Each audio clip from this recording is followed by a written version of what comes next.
You said you're working hand in glove. You're going to with the president on selling this new health care plan. But over the weekend before you were going to launch this sales campaign, the president sends out 4 tweets about his predecessor wiretapping him. Did that help or hurt? Yeah, that wasn't really part of the healthcare marketing campaign. Yeah. So, how much off course did that take you? Like I said, this is going to be an unconventional presidency, and I think he was just upset about.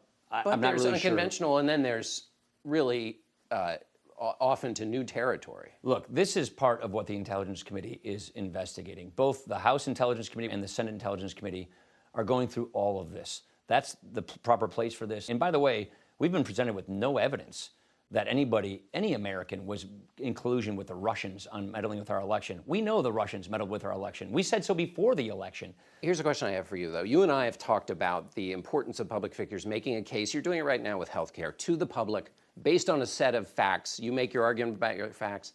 The other person makes their argument, and the people make a decision. How can that happen in a situation where you have a president who is saying things where you've got the director of the FBI, you've got the former DNI? There's been a lot of reporting about this. Remember, there was an investigation by the Intelligence Committee. But not that Barack Obama wiretapped Donald Trump. Well, that's what the Intelligence Committee is going to investigate. There's been a lot of reporting about this all over the place.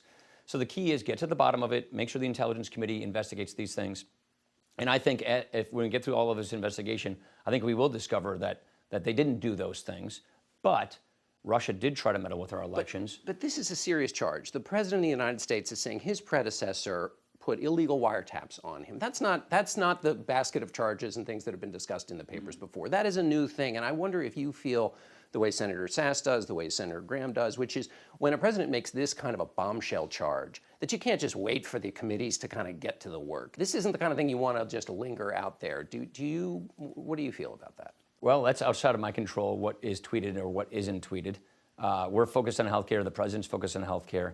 I think he's frustrated with this whole thing about Russia. I think he's frustrated with selective leaks coming from parts of government that malign his campaign. The reason why we think the intelligence committees are the ones who should do this is the last thing we want to do is compromise the sources and methods of our intelligence gathering so that we get to the bottom of all of this. But yeah, there's been a lot of selective leaking, I think in many ways meant to malign the presidency, meant to get him off to a bad start, and he's expressing that frustration. You're the member in the so-called Gang of Eight, the top leaders who get this information.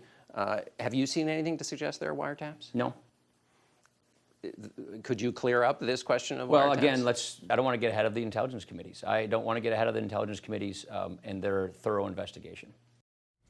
And we may get some answers soon, as the House Intelligence Committee has asked the Justice Department to turn over any specific evidence they have related to any possible wiretaps at Trump Tower by Monday.